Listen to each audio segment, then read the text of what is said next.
우리 옆 사람하고 인사하시겠습니다. 잘 오셨습니다. 믿음을 써 먹으세요. 아멘. 예, 우리의 믿음은 그냥 이렇게 벽돌로 만들어 가지고 뒤안칸에 이렇게 쌓아두거나 아니면은 냉장고에 고이 이렇게 두고 직장 생활로 나간다든지 그러려고 우리가 믿음을 가지고 있지는 않습니다. 우리의 믿음은 우리의 현실 속에서도 실제가 되어져야 될 줄 믿습니다. 그래서 지금 모두가 힘들고 어려운 상황 가운데에 있다고 이야기를 하지 않습니까? 이때에 우리의 믿음이 힘을 발휘해야 될 줄 믿습니다. 이때 우리는 믿음으로 사는 거죠. 믿음으로 승리하는 저와 우리 모든 성도님들이 될 수 있기를 주님의 이름으로 축복합니다. 그래서 오늘 우리가 함께 나눌 이야기는 우리는 우리의 현실에서 믿음이 실제인가? 이걸 우리가 늘 고민하셔야 됩니다. 아니면은 우리의 믿음이 관념적이고 그냥 머리에만 있는가? 오늘 이 부분을 우리가 함께 나누려고 해요. 혹시 우리의 신앙이 종교의 어떤 형태화되어져 있는 것, 주일 성수, 또 뭐 하나님 앞에 번신하고 봉사하고 이런 우리의 종교의 어떤 형태화된 것은 잘하는데 현실에서는 아무런 영향력을 가지지 못하고 있지는 않습니까? 그러니까 교회에서는 분명히 아주 좋은 신앙인으로 인정을 받고 있는데 좋은 장로님, 우리 좋은 집사님들, 좋은 또 권사님 이렇게 우리가 인정을 받고 있는데 가정에서 우리 자녀들에게 어떻습니까? 아니면 우리 직장에서 우리 동료나 상사에게 혹시 우리가 가까이 하기엔 먼 당신은 아닙니까? 그 사람만 보면 우리만 보면 피해가고 우리만 보면 짜증내고 그냥 우리가 가기 전까지는 하하호하고 있었는데 우리가 가는 순간에 정적이 흘러버리는 그런 삶을 우리가 살고 있지는 않은가. 오늘부터 우리가 여러 시간에 걸쳐가지고 나누고자 하는 것은 우리의 신앙생활이란 얼마나 현실적인가. 이 문제에 대해서 다루려고 합니다. 우리의 신앙은 얼마나 현실적인가.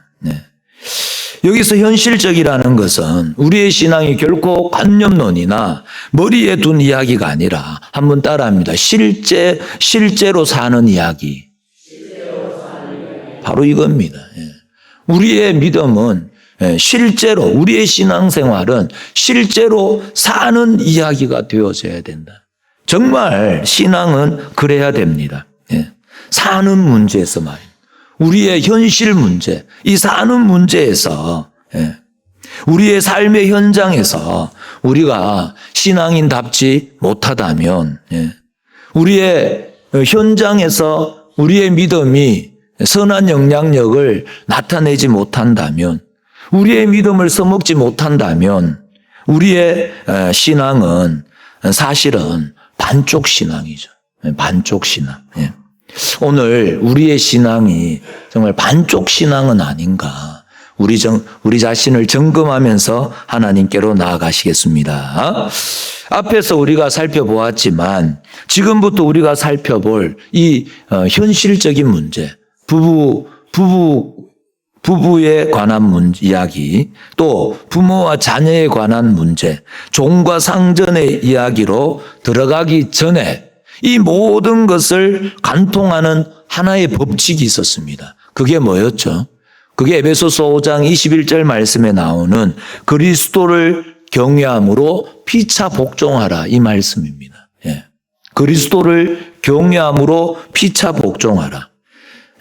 여기서 그리스도를 경외함으로 피차 복종하는 것은 언제나 뭐냐면 현실적인 문제로 나타나더라라는 거죠. 그러니까 서로 복종하는 겁니다. 서로 복종하는 거예요. 서로 복종하는 거예요. 네가 먼저 하면 내가 하겠다 이게 아니라는 거죠. 서로 복종하는 이 문제에서 부부 관계에서 또 부모와 자녀 관계에서 상정과 종의 문제에서 나오는 것이지, 기도할 때나 어떤 부흥회를 할 때 주제로 나오거나 어떤 세미나 할 때에 토론 주제로 나오는 것이 아니더라라는 거죠. 그래서 신자의 신앙생활에서 가장 핵심되고 가장 중요한 내용은 명분의 싸움이 아닙니다. 또 어떤 종교적인 형태의 싸움이 아니라 한번 따라합니다. 서로 복종하라. 이 문제입니다. 서로 복종하는 거예요. 우리는 이 성품을 만들어내기 위해 노력하셔야 한다라는 거죠. 우리는 서로 복종하셔야 돼요. 복종. 이 말씀을 빌립보서 2장 1절 이하의 말씀으로 보면 남을 나보다 낫게 여겨라. 우리는 상대방을 존중할 줄 알아야 돼요. 그리고 상대방을 대접할 줄 알아야 돼요. 이게 바로 서로 복종하는 거예요. 이렇듯 신앙생활이란 얼마나 현실적인가 하는 문제에서 가장 중요한 문제는 복종에 관한 문제이기 때문에 또 그것은 이 복종을 주제로 하고 복종을 요구하는 일관된 문제의 실천에 관한 문제이기 때문에 오늘 우리가 계속 살펴볼 이 세 개의 문제들, 그러니까 부부의 관계, 또 부모와 자녀, 그리고 종과 상전의 이 문제에서 복종이 요구하는 부분이 먼저 나오는 거예요. 요걸 꼭 기억하셔야 됩니다. 복종이 왜 먼저 나온다고요? 아내들이여 남편에게 복종해라. 이 문제가 왜 남편들아 아내를 더 사랑해라. 이 문제보다 더 앞에 나서는 이유가 특별한 이유가 없어요. 복종이 우리 전체 내용의 중요한 문제이기 때문에 복종의 문제가 앞선다 이 말이죠.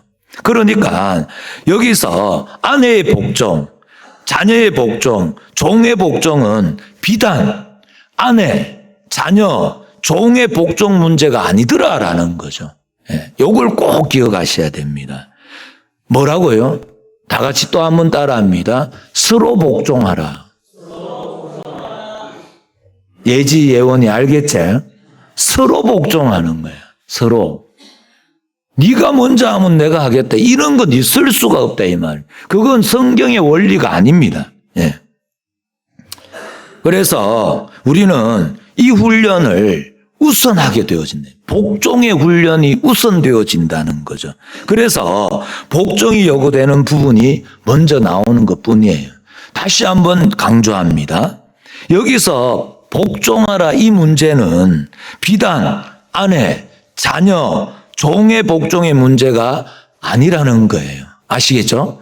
절대 아닙니다. 이건 우리가 남편도 부모도 또 주인도 동일하게 우리가 먼저 가려야 될 신앙생활, 현실적인 신앙생활에서 가장 훈련해야 될 첫 번째 내용이다. 이걸 꼭 기억하시면서 오늘 뒤에 말씀을 들어주셔야 됩니다. 그러면 왜 여자가 남자에게 복종해야 되느냐? 왜 종이 부모가 자녀가 부모에게 왜 종이 주인에게 복종해야 되느냐? 네. 오늘 본문은 바로 여기에 대한 답변이죠. 우리 생애 속에서 아내가 왜 남편에게 복종해야 되느냐? 우리 생애 속에서 마치 여자라는 이유 하나만으로 남자의 권위상의 질서를 유지하기 위해서 복종해야 되는 그런 억울함이 있다는 거죠. 그렇죠? 오늘 본문에도 남자가 여자의 머리라는 거예요. 이건 뭐냐면 남자가 여자보다 더 잘났다 이런 이야기를 하는 게 아닙니다. 질서상 그렇다는 거예요. 무슨 질서? 창조 질서를 이야기합니다. 이건 다음 주에 우리가 함께 더 많이 나누게 됩니다. 창조 질서가 그런 거예요. 남자가 예수 그리스도가 우리의 머리가 되듯이 우리는 그분의 지체로 부름을 받은 것처럼 말입니다. 남자가 여자의 머리로 지음을 받은 거예요. 남자가 먼저 지음을 받았잖아요. 여자는 돕는 배필로 지음을 받고 이게 질서상 그런 질서, 권위 권위는 무너지면 안 되거든요. 이 권위상의 질서상 이 문제가 이렇게 만들어지기 때문에 여자들은 이유불문하고 남자에게 복종해야 되는 이 억울함을 우리가 남편에게 복종하는 게 아니고 누구에게 복종한다고요? 주께 복종하는 거예요. 주께. 우리가 말씀에 복종하는 거예요. 말씀에. 창조 원리에 복종한다는 건 하나님께 복종하는 거잖아요. 남편에게 복종하는 걸 훨씬 넘어서 주께 복종하는 거예요. 이 주께 복종하는 것으로 우리에게 나타나는 모든 억울함, 이 억울함을 감수하는 자리에 들어가는 자신을 훈련해내라. 이 말씀을 하고 있는 겁니다. 이게 원리예요, 이게. 예. 종이 상전에게 얼마나 억울한 일을 많이 당합니까? 예. 지금 이 서신서가 바울이 이 에베소서를 기록할 당시는요, 종과 상전이라는 것은 말이 통하지 않는 관계입니다. 종이 주인에게 뭘 말하고 요구할 수 있는 게 아니잖아요. 예. 주인은 요즘 같은 어떤 노사 문제가 아닙니다. 그 정도가 아니에요. 계약 관계에 있지 않습니다. 예. 주인과 종이라는 것은 주인이 종의 생사 여탈권을 다 가지고 있잖아요. 죽일 수도 있고 살릴 수도 있다 이 말이죠. 그래서 그 주인 앞에 종은요, 그냥 물건에 불과한 거예요. 그냥 사고 파는 물건이 있잖아요. 예. 주인의 소유일 뿐만 아니라 그냥 사고 파는 물건이에요, 물건. 주인은 종에 대해서 때리고 싶으면 때리고 또 죽이고 싶으면 죽이고요. 남편이 있는 여종이라 할지라도 희롱하고 싶으면 그냥 희롱하는 거예요. 그런다고 해서 무슨 할 말이 없는 그런 종이에요. 그런 종. 종은 그러한 상전에게 복종하라 이렇게 권면을 하고 있죠. 그러니까 억울하기 이를 데 없는 상황. 억울하기 이를 때, 이건 도저히 풀어낼 수 없는 억울함. 이 억울하기 이를 데 없는 이 상황에서도 뭘 요구한다고요? 복종하라. 이렇게 되는 겁니다. 예. 이게 진짜 만만하지 않잖아요. 예. 우리의 삶에 있어서 신앙을 가장 많이 쥐어흔드는 큰 시험거리가 있는데 그게 뭘까요? 억울함이죠. 억울함. 오늘도 지금 이 얼굴 보니까 억울함이 가득 차 있는 거예요. 남편에 대한 억울함, 부모에 대한 억울함, 직장 상사에 대한 억울함. 예. 또 요즘은요, 부하 직원에 대한 억울함. 말을 제대로 못하니까. 말하면 덤벼들면 나만 손해니까. 그런 억울함으로 우리가 가득 차 있다는 거죠. 예. 억울함. 왜 내가 저 사람보다 못한 대접을 받아야 합니까? 그렇죠. 왜 내가 저 사람 밑에서 굽신거려야 됩니까? 지나가는 사람 100이면 100 다 붙잡고 물어보세요. 내가 틀렸는가? 저 사람이 틀렸는가? 내가 틀린 적이 없잖아요. 안 그래요, 집사님? 그러니까 늘 틀리는 건 뭐냐? 남편이고 아내죠. 내가 틀리지 않고. 그런데 왜 내가 옳고 저 사람이 틀렸는데 왜 저 사람이 나한테 화를 내야 합니까? 내 아내가 왜 나한테 화를 냅니까? 쥐가 잘못해놓고. 맞나이가 예지야? 그렇지? 이렇단 말이죠. 예. 그래서 진짜 마음 같았으면 교회에 신문고를 하나 만들어 놓고 예. 억울할 때마다 그 복을 쳐가지고 주님이 직접 우리의 하소연을 들을 수 있다면 얼마나 좋겠나. 그런 마음 가질 때가 얼마나 많습니까? 진짜로 복 하나 나놓고 두드리면 주님이 왜 왔노? 그럴 때에 정말 우리가 하나님 앞에 지금 억울해 죽겠습니다. 만일 우리가 그렇게 했다면, 진짜 그렇게 했다면 주님이 뭐라고 답변하실 것 같아요? 네가 옳고 네 아내가 잘못됐다. 네가 옳고 네 남편이 잘못됐다. 이렇게 하실 것 같습니까? 절대 그렇지 않습니다. 저는 한 번도 그런 응답을 받아본 적이 없습니다. 진짜 온 오장육부가 뒤틀려가지고 죽을 것 같아가지고 여기 뛰어와가지고 하나님 억울해 죽겠습니다. 그렇게 기도할 때에 네가 맞고 네 아내가 잘못됐다. 이런 응답을 받은 적이 없어요. 예. 오히려 너는 왜 아직도 복종하지 못하느냐? 왜 너는 아내에게 왜 복종하지 못하느냐? 내가 네 같은 것도 받지 않았느냐?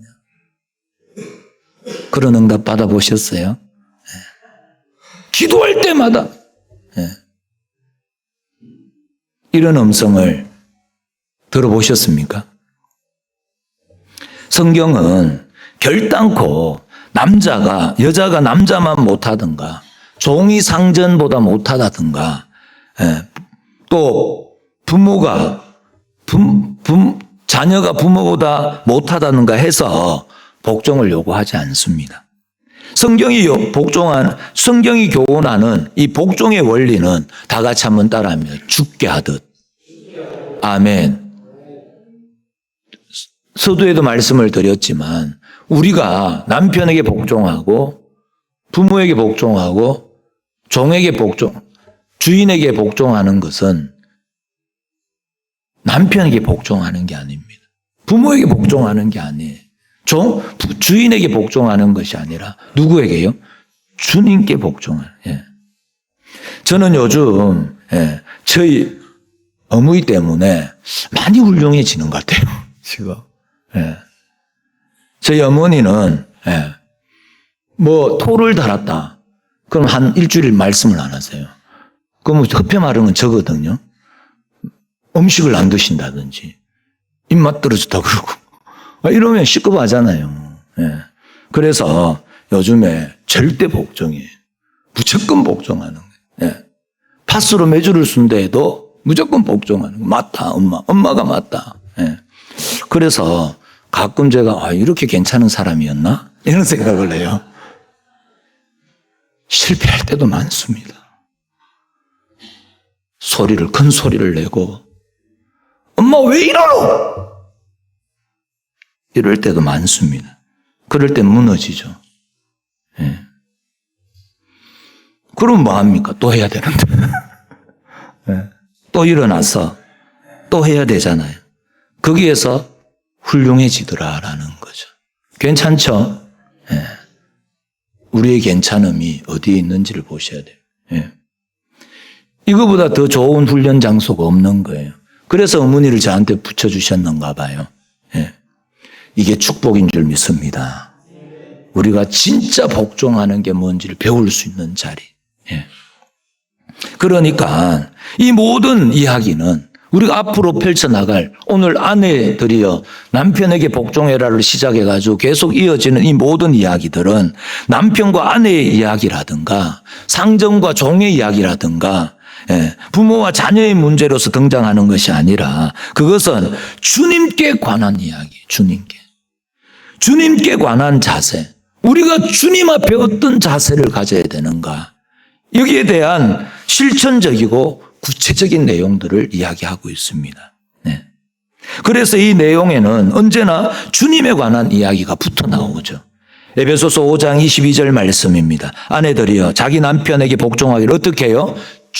다 같이 시작. 죽게 하듯 하라. 에베소서 6장 1절 말씀입니다. 자녀들아 어떻게 해요? 주 안에서 너희 부모에게 순종해라. 에베소서 6장 5절 말씀은 다 같이 시작. 종들아 두려워하고 떨며 성실한 마음으로 육체의 상전에게 순종하기를 그리스도께 하듯 하라. 아멘. 어떻게 되어 있죠? 죽게 하듯 하라. 주 안에서 해라. 그리스도께 하듯 해라. 이렇게 되어 있더라는 거죠. 그러니까 우리는 이 모든 것이 사람에게 하는 게 아니라는 인식을 가져야 됩니다. 남편에게 복종할 때에, 아내에게 복종할 때에 이건 나는 아내가 더 잘나가지고 이렇게 하는 게 아니다. 남편이 더 잘나서 이렇게 하는 게 아니라 나는 죽게 복종하는 거다. 이렇게 억울함을 삼키라는 거예요. 그 훈련을 하시라는 겁니다. 예. 그러니까 주님께 우리가 어떻게 복종하는가가 누구에게 나타나는 거예요? 남편에게 나타나는 거예요. 한번 물어보겠습니다. 우리가 주님께 복종한다. 뭐 어떻게 나타낼 겁니까? 상전에게 복종하는 걸로 주님께 복종한다는 걸 나타낼 수밖에 없습니다. 부모께 순종함으로 내가 주님께 복종합니다를 나타낼 수밖에 없어요. 예.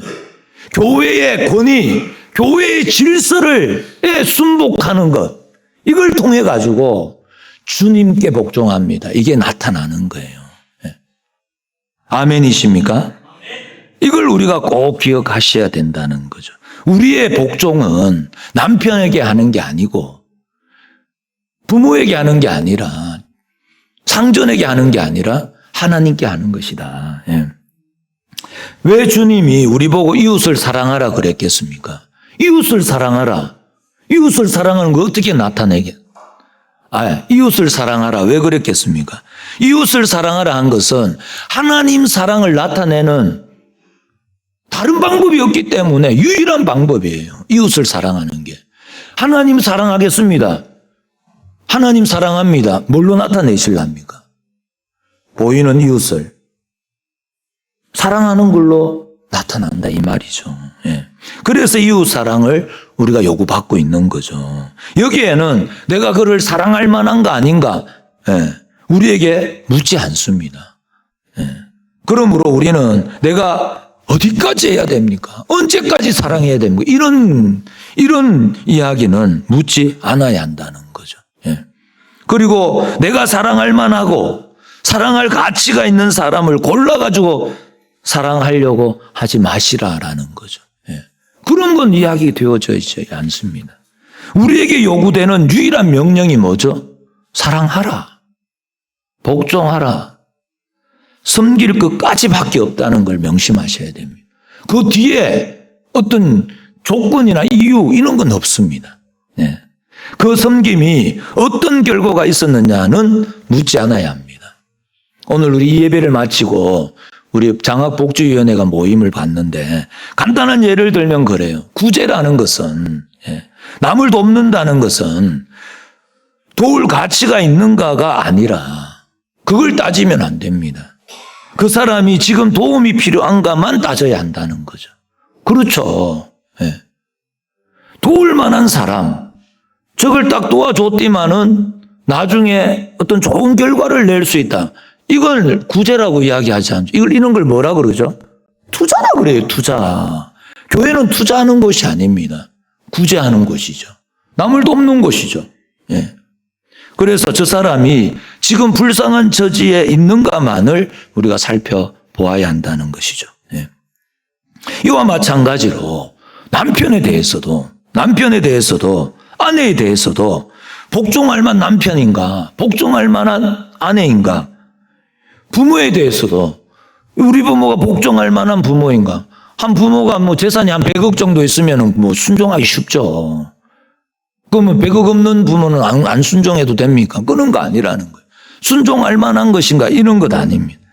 상전에 대해서도 복종할 만한 상전인가를 따지는 것이 아니더라라는 거죠. 그것은 내가 주께 복종하는 그 한 가지 원리를 내가 펼쳐 보일 수 있고 표현할 수 있는 유일한 무대, 유일한 현실로 누가 앞에 있다고요? 주님이 앞에 있는 게 아니고 남편이 앞에 있더라 이 말이죠. 아내가 앞에 있고 그것도 복종할 만한 아내면 얼마나 감사하겠어요. 이 재수 없는 아내가 앞에 있다 이 말이죠. 재수 없는 아내가. 안 그래요? 안 그런가? 나만 그래. 여하튼 간에 우리의 현실은 늘 이렇게 있다 이죠. 그 현실. 그것이 바로 아내가 맡은 큰 책임. 우리가 복종할 만한 남편이 앞에 있으면 얼마나 좋겠습니까? 그런데 이 남편이 복종할 만하겠어요? 여기서는 좀 괜찮지. 집에 가면 엉망진창이거든. 왜요? 그럴 때가 있고 아닐 때가 더 많기 때문에 그런 거예요. 여기서 한번 보여주는 건 보여줄 수 있잖아요, 우리가. 교회 와서 한번 보여주는 건 좋은 남편 보여줄 수 있습니다. 그런데 집에서는 그렇지 않아요. 남편도 아내도 마찬가지입니다. 안 그래요? 좋을 때가 있죠. 안 좋은 게 80개인데 좋은 건 20개고 좋은 게 더 보이겠어요? 안 좋은 게 더 보이겠어요? 예자 맞나 이가? 여하튼, 예. 이게 바로 뭐냐면 아내가 맡은 큰 책임이고 우리 모두가 맡은 큰 책임이에요. 예. 예외 없이 일어나셔야 됩니다. 예외 없이. 예. 그러면 당장 이런 의문이 생기죠. 남편에게 내가 복종해야 한다면 우선 다음 주부터 교회 못 나오는데요. 우리가 예수 믿는 가정에서는 문제가 안 돼요. 내가 당장에 우리 부모가 예수 안 믿으면요. 당장에 다음 주에 교회 나가지 마라 그러면 어떡하려합니까? 우리 상전들이, 예, 우리 상사, 그 직원 상사가, 직원 상사가 아니고 뭐죠? 직장 상사가 진짜 지독스럽게 예수 믿는 사람 핍박하는 사람 같으면 어떡하려합니까? 주일마다 매일 갖다 불러내는데. 예. 그러면요. 예. 그런데 지금 서두에도 말씀드렸지만 사도 바울이 이 에베소서를 기록할 때 이때의 이 상황은요. 지금 상황하고는 비교가 되지 않는 상황입니다. 예. 그때에는요. 애들하고 여자는 수에도 들어가지 않았습니다. 예. 지금 우리가 여기에 이렇게 수를 정할 때에 여자들은 수에도 끼지도 않는다 이 말입니다. 그 남자만 지금 헤아린다 이 말이에요. 그 말은 뭡니까? 그만큼 지위가 낮았다 이 말입니다. 아이들과 여자는 인간 취급도 못 받았다 이 말입니다. 그때는. 종은요. 종은 더 하죠. 종은. 그런 상황 가운데서 이 서신이 기록되었다는 걸 기억하셔야 됩니다. 그리고 그 이 서신이 기록될 때에 뭐랍니까? 그런 남편에게, 그런 부모에게, 그런 상전에게 복종하라 이렇게 권면을 받고 있다는 거 아닙니까? 그러면 우리는 먼저 이런 문제들을 좀 해결해야 됩니다. 예. 마태복음 10장 34절에서 36절 말씀입니다. 내가 세상에 화평을 주러 온 줄로 생각하지 마라. 화평이 아니요 금을 주러 왔노라. 넘기세요. 내가 온 것은 사람이 그 아버지와 딸이 어머니와 며느리가 시어머니와 불화하게 하려 함이니 다 같이 시작. 사람의 원수가 자기 집안 식구리라. 아멘. 이 말씀이 그냥 태어나 보이긴 해 모태신앙이라 문제 없어요. 제가 정인이잖아요. 예. 저는 중간에 예수를 믿었거든요. 그래가지고 전에도 말씀을 드렸지만 명절날 집에도 못 갔다니까요. 니하고는 연건차 이래 돼버리는 거예요. 예. 이 보통 문제가 아니다는.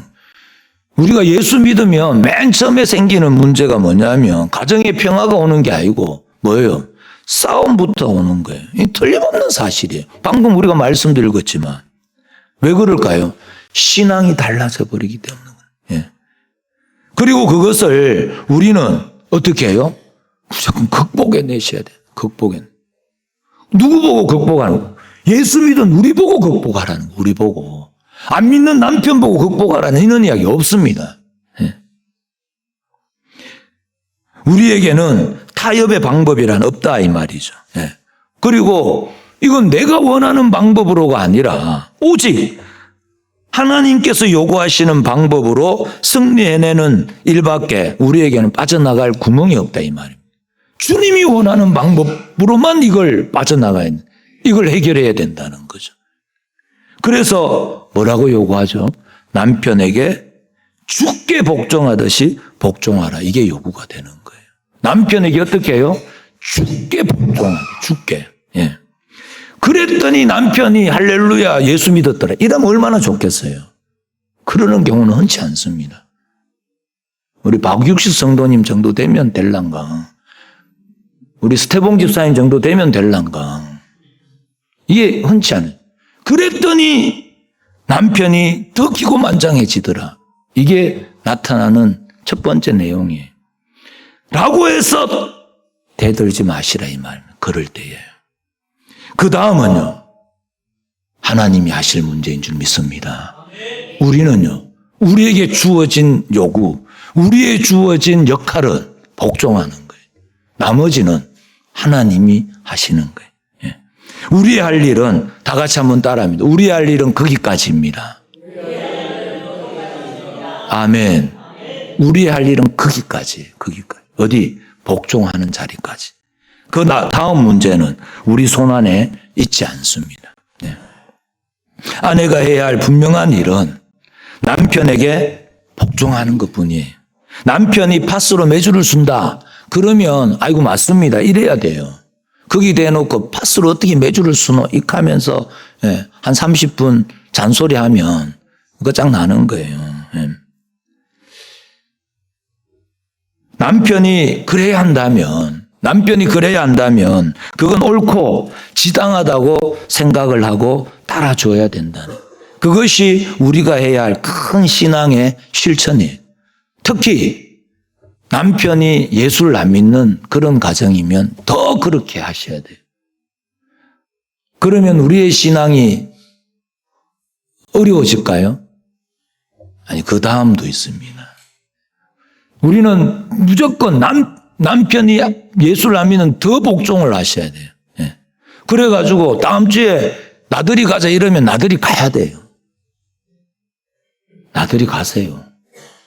그리고 죽도록 기도하세요. 죽도록. 예. 끊임없이 기도하셔야 됩니다.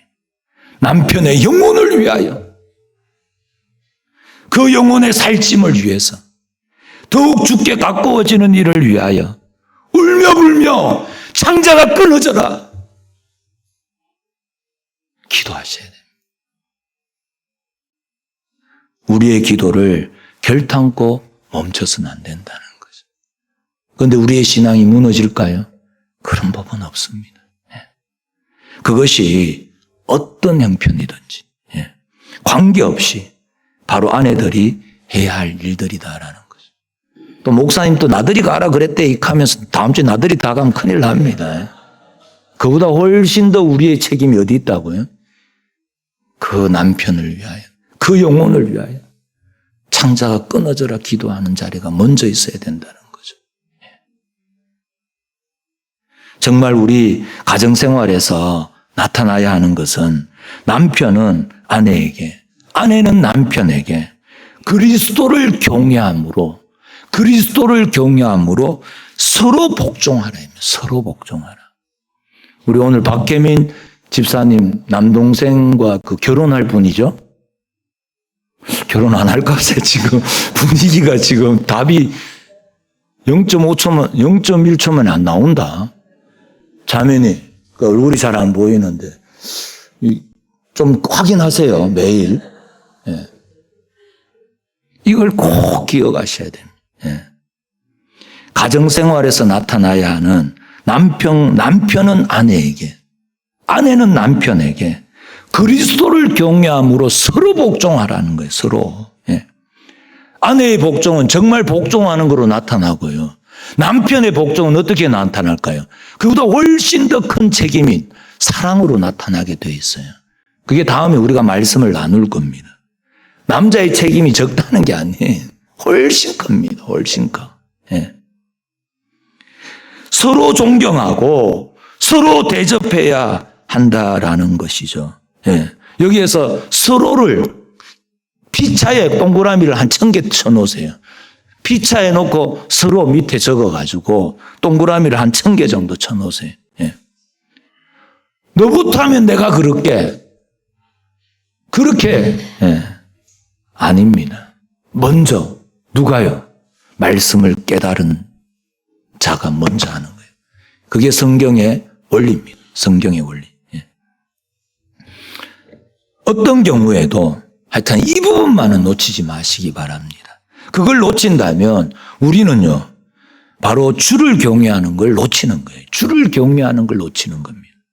신앙을 놓치고 있는 거예요. 신앙을. 우리의 신앙이 그냥 관념적인 거예요. 머리에만 있는 거지. 그게 우리의 현실이 아니다 이 말이에요. 우리의 믿음이 실제가 아니라는 거예요. 그리고 그것은 그런 의미에서 우리 생활 전 영역에 걸쳐서 실천할 문제예요. 교회에서만 인정받는 신자 아닙니다.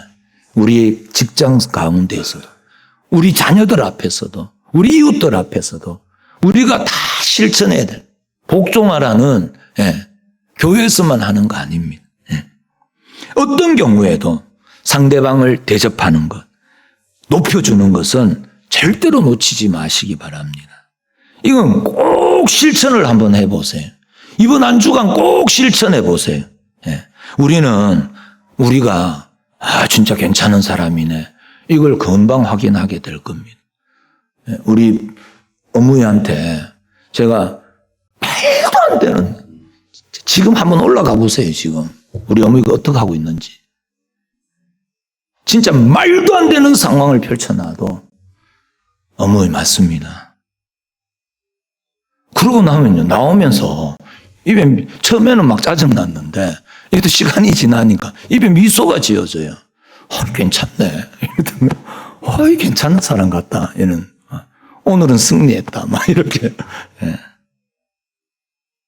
어떤 경우에 실천해 보세요. 진짜 우리가 괜찮은 사람이라는 것을 분명히 확인하게 될 것이고, 그리고 우리가 지금까지 겪었던 많은 싸움, 억울해 죽을 것 같아서 싸웠던 싸움들 있잖아요.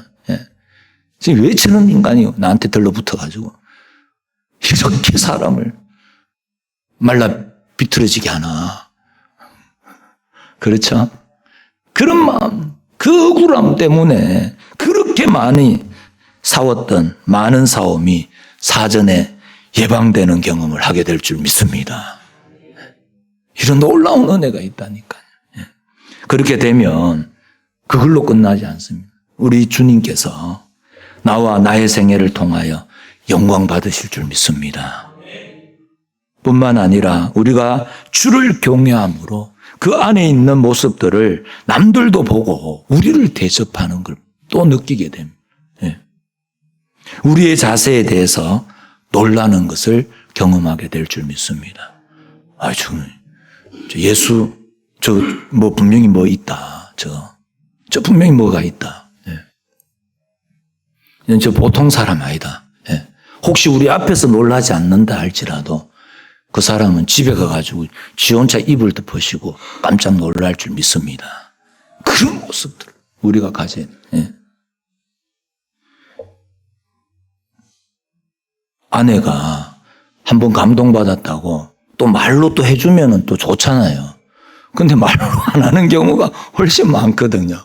근데 걱정하지 마세요. 지 혼자 가가 놀라고 있으니까. 걱정하지 마세요.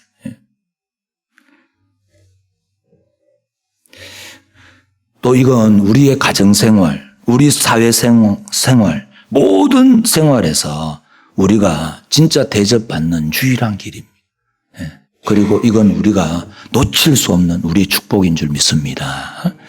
이러한 우리의 복이요, 특권이요, 우리의 상급이요, 우리의 칭찬이요, 우리의 권리를 놓치지 마시고 이 영광스러운 것들을 누리시고 그 누림이 흘러넘쳐 이웃들에게 눈부신 것으로 나타나고 또 우리 이웃에게 부러운 것으로, 예수 믿는 게 얼마나 부러운 일인가, 우리를 부러워할 수 있는 것으로 나타내고 증거하는 복된 삶을 살아가는 저와 우리 모든 성도님들이 될 수 있기를 주님의 이름으로 축복합니다.